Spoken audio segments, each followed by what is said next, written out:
Hello दोस्तों, नमस्कार। आपका स्वागत है आपका अपना यूट्यूब चैनल आरएलसी पाठशाला में।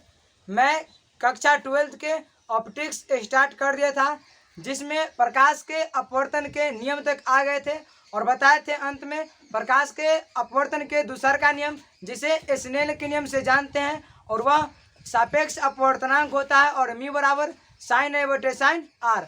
आज बढ़ते हैं प्रकाश के अपवर्तन के अनुप्रयोग। प्रकाश के अपवर्तन के अनुप्रयोग। पहला है, पानी में डूबी हुई पेंसिल या छड़ मुरा एवं छोटा प्रतीत दिखाई देना। मुरा एवं छोटा प्रतीत दिखाई देना। ध्यान से सुनेगा। इन तीन प्रकार के अनुप्रयोग में से एक प्रकार के अनुप्रयोग ऑब्जेक्टिव में पूछेगा। इन तीन में से कोई एक को लिख देगा और पूछेगा यह घटना प्रकाश के किस घटना पर आधारित है। देखिएगा, पहला है, पानी में डूबी हुई पेंसिल या छड़ी का मुड़ा एवं छोटा प्रतीत दिखाई देना। दूसरा का है, अक्षरों के ऊपर कांच का स्लैब रखकर देखने पर उसका उठा हुआ प्रतीत दिखाई देना। तीसरा का है, मछुआरे को मछली भेजने में कठिनाई। ये इस तीन प्रकार के प्रकाश के अपवर्तन के अनुप्रयोग एक बार और दोहरा रहे हैं। देखिएगा, पहला है, पानी में डूबी हुई पेंसिल या छड़ी मुड़ा एवं छोटा प्रतीत दिखाई देना। अक्षरों के ऊपर कांच का स्लैब रखकर देखने पर उसका थोड़ा सा ऊपर उठा हुआ प्रतीत दिखाई देना। और तीसरा का है, मछुआरे को मछली भेजने में कठिनाई। तो ये था प्रकाश के अपवर्तन के अनुप्रयोग। अभी बात करते हैं अपवर्तनांक, और वह अपवर्तनांक होगा निरपेक्ष अपवर्तनांक, क्योंकि सापेक्ष अपवर्तनांक प्रकाश के अपवर्तन के दूसर का नियम, जिसे स्नेल के नियम कहते हैं, वहाँ बता दिए थे। सापेक्ष अपवर्तनांक क्या है, जो कि साइन ए बटे साइन आर, यानी कि अपवर्तन कोण की जया बटा अपतन कोण की जया बटे अपवर्तन कोण की जया का अनुपात होता था। आज अब ये स्टार्ट करें अपवर्तनांक। ध्यान से देखिएगा, जिसे निरपेक्ष अपवर्तनांक भी कहते हैं।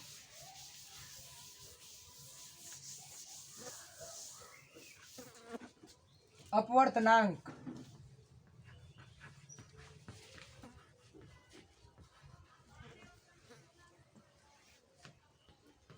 जिस प्रकार से आवर्धन दो माध्यमों का अनुपात था, उसी प्रकार से यहाँ पर भी अपवर्तनांक दो माध्यमों का अनुपात है। देखिएगा परिभाषा, निर्वात में प्रकाश की चाल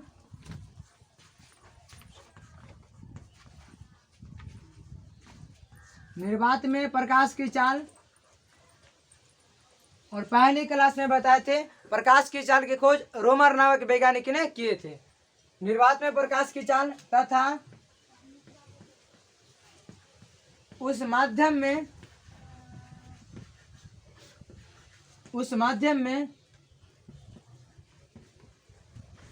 प्रकाश की चाल के अनुपात को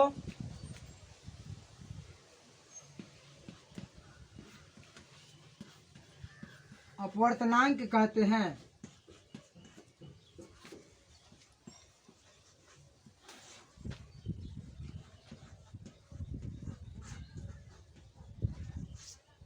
ध्यान से देखिएगा,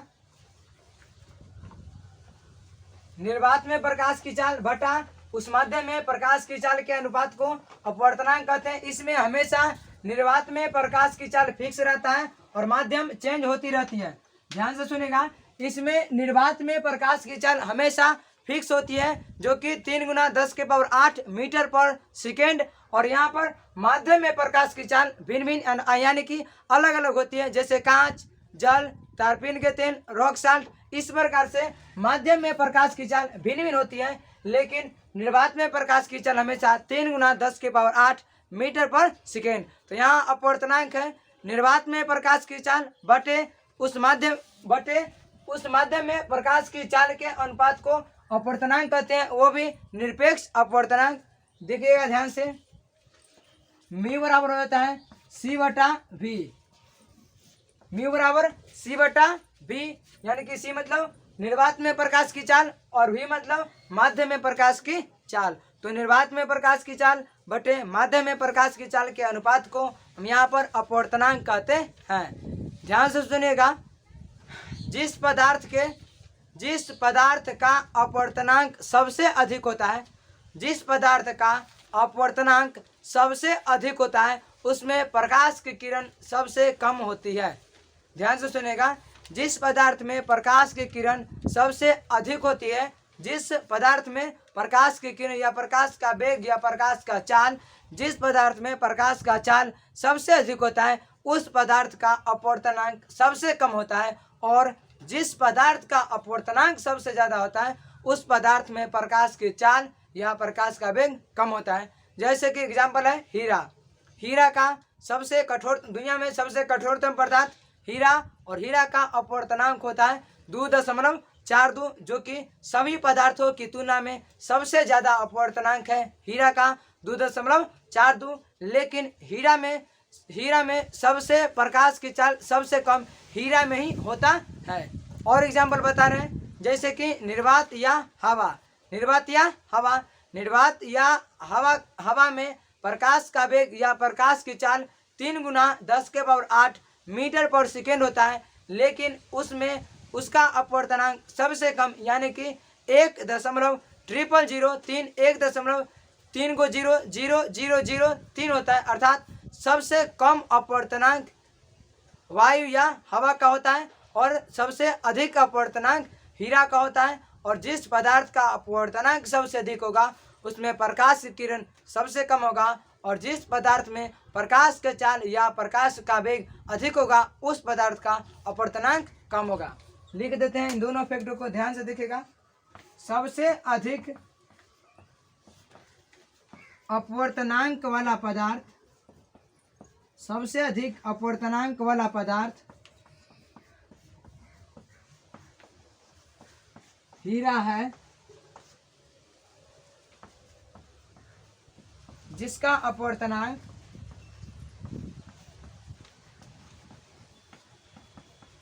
2.42 होता है। ध्यान में रखिएगा, बहुत ही इंपॉर्टेंट लाइन है।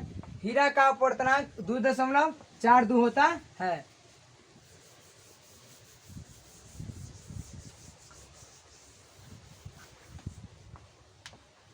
जिस पदार्थ में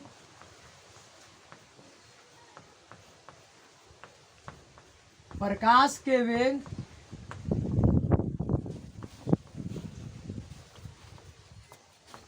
अधिक हो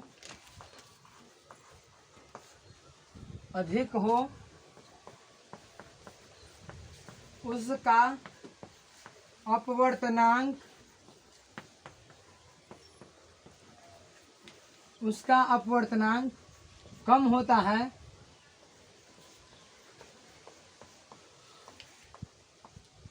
जबकि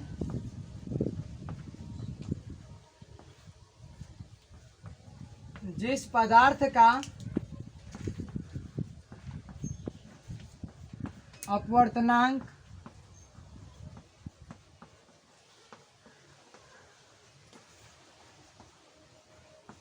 सबसे अधिक होता है,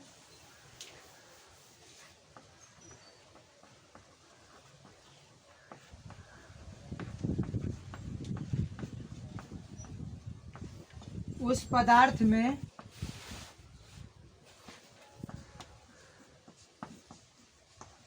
प्रकाश की चाल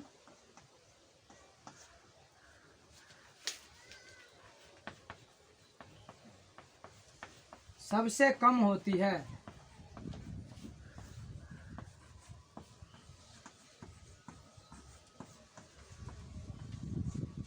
यानी कि जिस पदार्थ में प्रकाश का वेग या प्रकाश की चाल अधिक होगा, उसमें अपवर्तनांक कम, और जिस पदार्थ का अपवर्तनांक सबसे अधिक होगा, उस पदार्थ में प्रकाश की चाल कम होती है। एग्जाम्पल देखते हैं।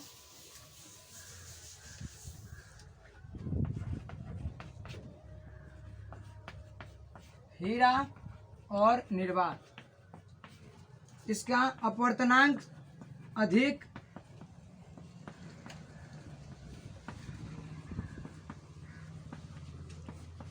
तो प्रकाश की चाल कम।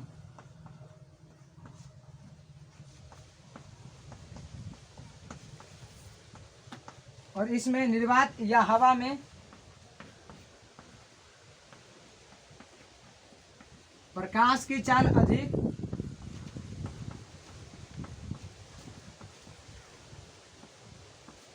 तो अपवर्तनांक कम।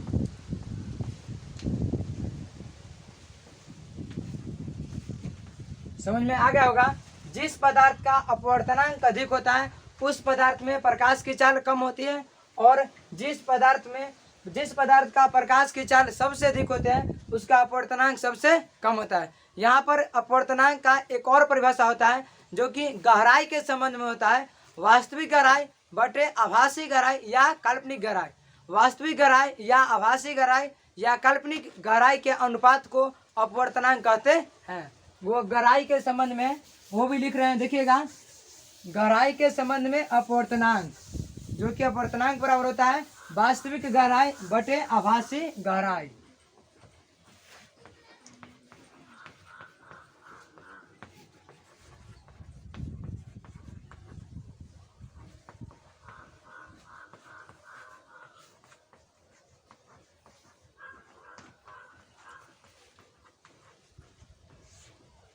गहराई के संबंध में अपवर्तनांक।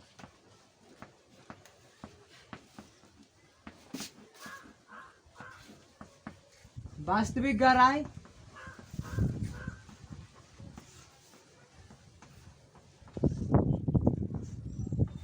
बटे काल्पनिक गहराई या आभासी गहराई।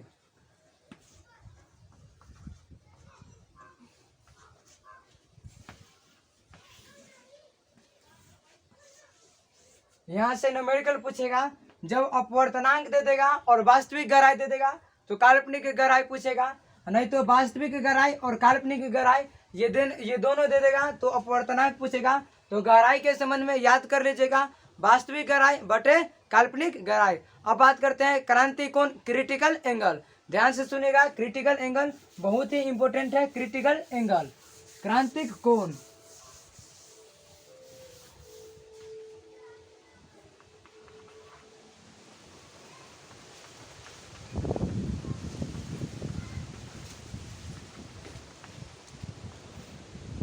देखिए, क्रांतिक कोण सघन माध्यम में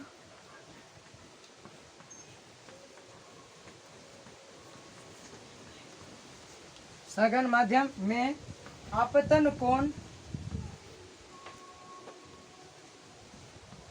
कोण जिसके संगत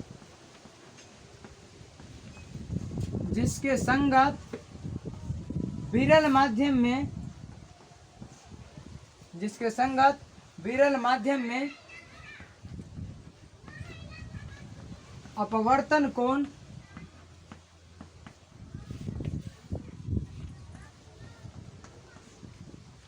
90 डिग्री हो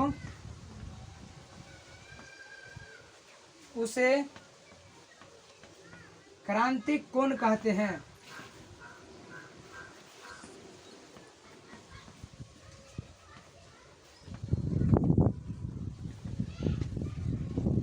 इसे IC क्रिटिकल एंगल द्वारा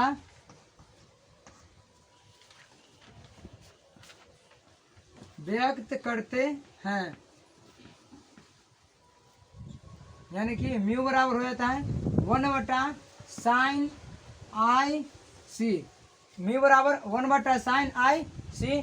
और इसको एक और रूप में लिख सकते हैं, साइन के उल्टा होता है कोसेक, तो म्यू बराबर कोसेक IC। ध्यान से देखिएगा, बहुत ही इंपॉर्टेंट है ये फॉर्मूला। कम से कम 2 से 3 बार पूछेगा प्रश्न।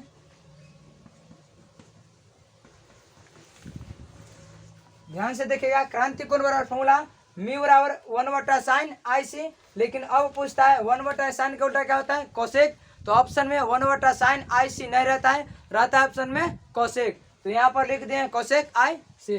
क्रांति कोण, क्रिटिकल एंगल। ध्यान से सुनेगा, बताए थे प्रकाश के अपवर्तन में 2 प्रकार के कोण होता है, एक आपतन कोण और एक अपवर्तन कोण।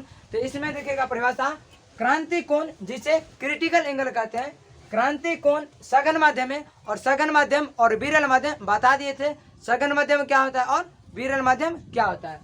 क्रांति कोण सघन माध्यम में आपतन कोण जिसके संगत, यहाँ पर ध्यान से सुनिए, जिसके संगत विरल माध्यम में अपवर्तन कोण 90 डिग्री हो तब वह बना, वहाँ पर बना कोण क्रांति कोण कहलाता है। एग्जाम्पल पूछता है, क्रांति कोण सघन माध्यम में आपतन कोण जिसके संगत विरल माध्यम में अपवर्तन कोण होता है कितना डिग्री, तो 90 डिग्री। जब 90 डिग्री रहता है तब इसको क्रांति कोण कहा जाता है, जिसे कोण IC से व्यक्त करते हैं। और फॉर्मूला होता है म्यू बराबर 1/sin IC, और 1/sin को कोसेक लिख सकते हैं। तो यहाँ पर हो गया म्यू बराबर कोसेक IC। तो क्रांति कोण समझ में आ गया होगा। एक बार और बोल देता है, क्रांति कोण सघन माध्यम में आपतन कोण जिसके संगत विरल माध्यम में अपवर्तन कोण 90 डिग्री हो, वहां पर बना कोण क्रांति कोण कहलाता है। इसे कोण IC से व्यक्त करते हैं। और यहाँ पर म्यू बराबर फॉर्मूला हो गया 1/sin IC। यहाँ पर IC क्रिटिकल एंगल को व्यक्त करता है, और 1/sin कोसेक, 1/sin कोण था कोसेक, तो यहाँ पर म्यू बराबर कोसेक IC। अगर क्रांति कोण समझ में आ गया होगा तो अब स्टार्ट करते हैं अभी पूर्ण आंतरिक परावर्तन कोण, जो कि बहुत ही इंपॉर्टेंट है। पूर्ण आंतरिक परावर्तन कोण, जब तक क्रांति कोण समझ में नहीं आएगा तब तक पूर्ण आंतरिक परावर्तन नहीं आएगा समझ में, इसलिए ध्यान से सुनेगा। पूर्ण आंतरिक परावर्तन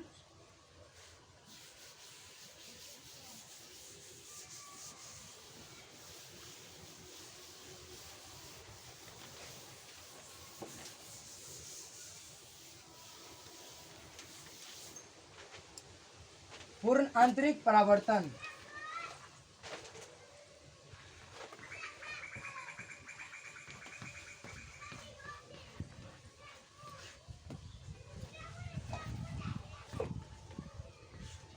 पूर्ण आंतरिक परावर्तन जिसे TIR कहते हैं। TIR total internal reflection, total internal reflection पूर्ण आंतरिक परावर्तन। जब प्रकाश की किरण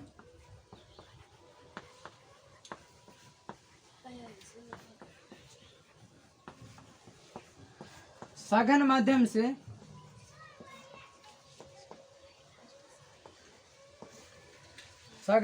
से विरल माध्यम में जाती है तो आपतन कोण का मान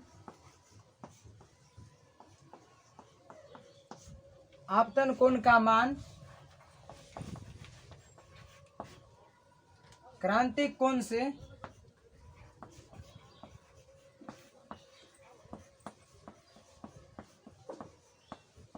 अधिक हो जाता है। क्रांति कोण से अधिक हो जाता है और प्रकाश की किरण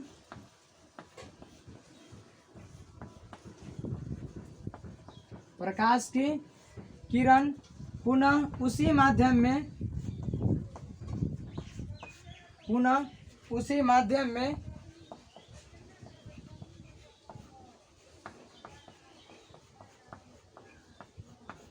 लौट जाती है।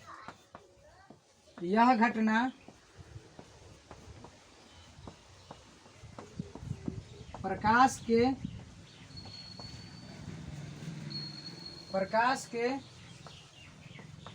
पूर्ण आंतरिक परावर्तन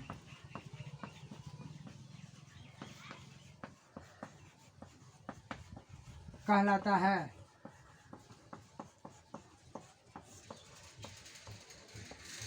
ध्यान से सुनिएगा, प्रकाश के पूर्ण आंतरिक परावर्तन टोटल इंटरनल रिफ्लेक्शन TIR प्रकाश के पूर्ण आंतरिक परावर्तन के लिए शर्त होता है प्रकाश की किरण हमेशा सघन माध्यम से विरल माध्यम में होनी चाहिए। ध्यान से सुनेगा, पूर्ण आंतरिक परावर्तन के लिए प्रकाश की किरण हमेशा सघन माध्यम से विरल माध्यम में होनी चाहिए, न कि विरल माध्यम से सघन माध्यम में। एग्जाम में कक्षा 12 के एग्जाम में कई बार पूछेगा प्रश्न है प्रकाश के पूर्ण आंतरिक परावर्तन क्या है, इसके शर्तों को लिखे। ध्यान से सुनेगा, शर्त क्या है, प्रकाश की किरण हमेशा सघन माध्यम से विरल माध्यम में होनी चाहिए। जब प्रकाश की किरण सघन माध्यम से विरल माध्यम में जाती है तो आपतन कोण का मान क्रांति कोण, अभिप्राय थे क्रांति कोण, आपतन कोण का मान क्रांति कोण से अधिक हो जाती है और प्रकाश की किरण पुनः उसी दिशा में लौट जाती है। यही घटना प्रकाश के पूर्ण आंतरिक परावर्तन कहलाती है। एक बार और बता देते हैं, तब चित्र की सहायता से समझते हैं। यहाँ पर प्रकाश की किरण पुनः उसी दिशा में कैसी जाती है, और यहाँ पर सघन से विरल में, और यहाँ आपतन कोण का मान क्रांति कोण से अधिक होना चाहिए। जब प्रकाश की किरण सघन माध्यम से विरल माध्यम में जाती है तो आपतन कोण का मान क्रांति कोण से अधिक होना चाहिए और प्रकाश की किरण पुनः उसी दिशा में लौट जाती है। यही घटना प्रकाश के पूर्ण आंतरिक परावर्तन, टोटल इंटरनल रिफ्लेक्शन कहलाती है। देखिएगा चित्र से,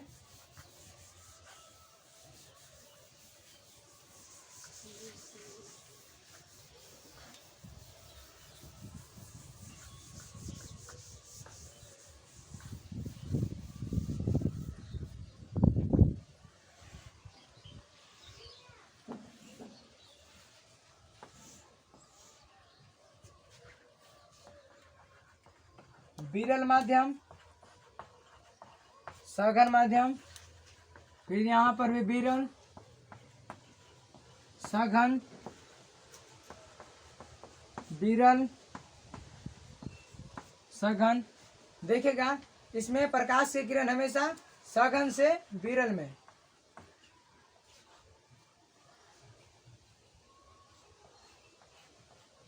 कल बताए थे जब प्रकाश की किरण सघन माध्यम से विरल माध्यम में जाती है तो वह अविलंब से दूर हो जाती है।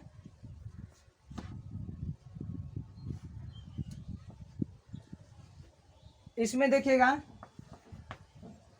यानी कि पहला कंडीशन हो गया जब प्रकाश की किरण सघन से विरल माध्यम में जाती है, और दूसरा का कंडीशन था आपतन कोण का मान क्रांति कोण से अधिक होना चाहिए। आपतन कोण का मान क्रांति कोण से अधिक होना चाहिए।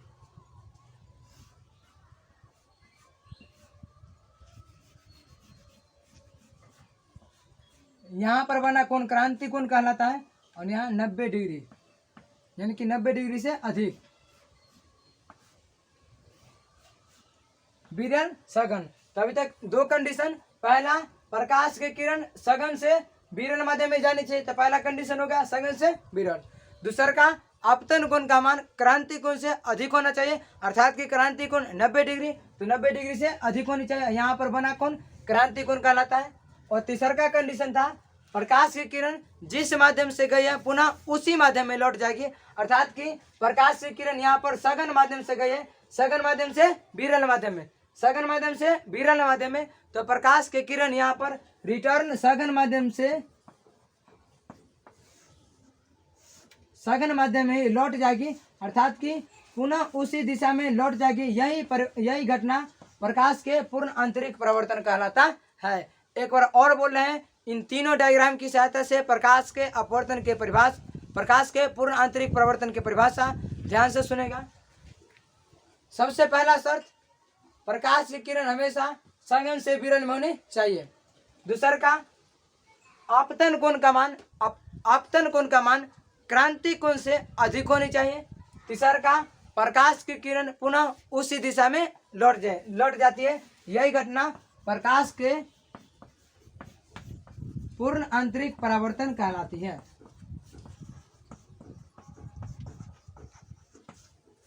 बहुत ही इंपॉर्टेंट है, ध्यान से देखेगा। प्रकाश के पूर्ण आंतरिक परावर्तन। अब बात करते हैं प्रकाश के पूर्ण आंतरिक परावर्तन के मुख्य दो शर्त एग्जाम में पूछता है, हमेशा पूछता है प्रकाश के पूर्ण आंतरिक परावर्तन क्या है, और इसके मुख्यतः दो शर्तों को लिखे। तो पहला शर्त, प्रकाश की किरण हमेशा सघन माध्यम से विरल माध्यम में जानी चाहिए। तो शर्त,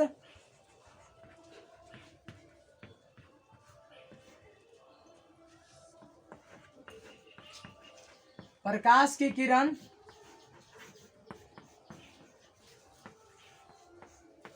सघन माध्यम से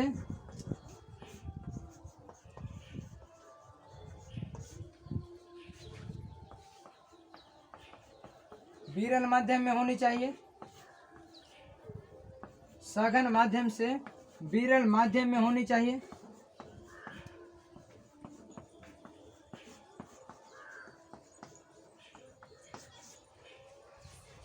दूसर का है आपतन कोण का मान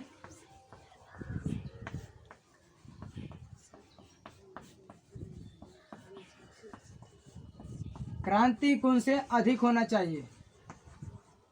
आपतन कोण का मान क्रांतिक कोण से अधिक होना चाहिए।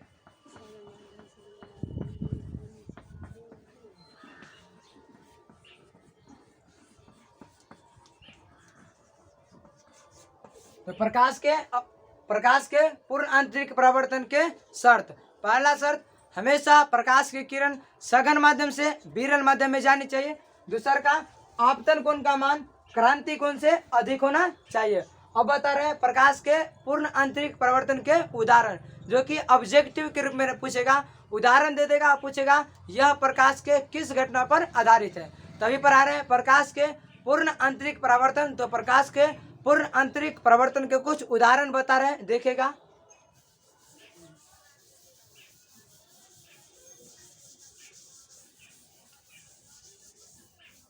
उदाहरण,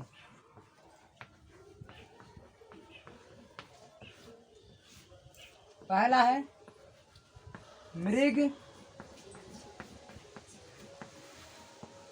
मरीचिका का दिखाई देना।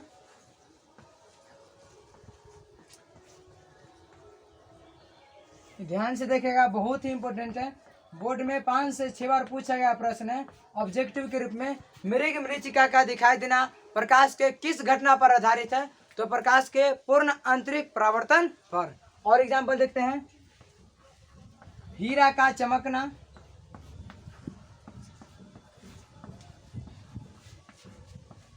हीरा का चमकना प्रकाश के पूर्ण आंतरिक परावर्तन। तीसरा का उदाहरण है वायु का बुलबुला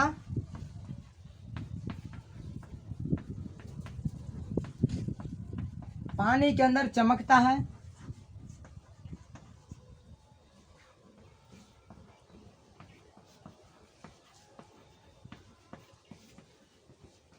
प्रकाश के पूर्ण आंतरिक परावर्तन के उदाहरण, तीनों उदाहरण बहुत महत्वपूर्ण है, ध्यान से देखिएगा। पहला मरीचिका का दिखाई देना, जो कि राजस्थान में होता है, मरीचिका का दिखाई देना। फिर हीरा का चमकना, तीसरा का वायु का बुलबुला पानी के अंदर चमकता है। इन तीनों प्रकार के उदाहरण प्रकाश के पूर्ण आंतरिक परावर्तन के। एक और है ऑप्टिकल फाइबर, ऑप्टिकल फाइबर प्रकाशिक तंतु,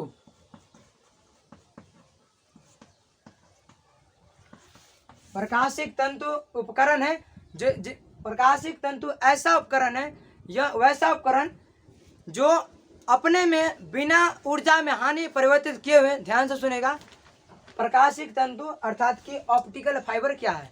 ऑप्टिकल फाइबर एक ऐसा यंत्र है जो कि प्रकाश के पूर्ण आंतरिक परावर्तन पर आधारित है, जिसमें यह यंत्र यानी कि प्रकाशीय तंतु अपने में बिना ऊर्जा खपत किए हुए, अर्थात अपने में ऊर्जा में नो चेंज, अपने में ऊर्जा बिना खपत किए हुए प्रकाश को एक स्थान से दूसरे स्थान तक प्रेषित कर देती है। इस प्रकार के यंत्र को प्रकाशीय तंतु कहते हैं, जिसे ऑप्टिकल फाइबर भी कहा जाता है। और यह ऑप्टिकल फाइबर प्रकाशीय तंतु प्रकाश के पूर्ण आंतरिक परावर्तन पर आधारित है। तो प्रकाश के पूर्ण आंतरिक परावर्तन के उदाहरण हो गया मरीचिका का चमकना, दिखाई देना, हीरा का चमकना, वायु का बुलबुला पानी के अंदर चमकना, और ऑप्टिकल फाइबर प्रकाशीय तंतु। इनमें सबसे इम्पोर्टेंट मरीचिका का चमकना और ऑप्टिकल फाइबर। उम्मीद करते हैं यहाँ तक समझ में आ गया होगा। बता रहे थे ऑप्टिक्स, जिसमें किरण ऑप्टिक्स 2 प्रकार के होता है, किरण प्रकाश की और तरंग प्रकाश की। किरण प्रकाश की का पहला चैप्टर था प्रकाश के परावर्तन एवं अपवर्तन। तो यहाँ पर प्रकाश के परावर्तन एवं अपवर्तन समाप्त होता है।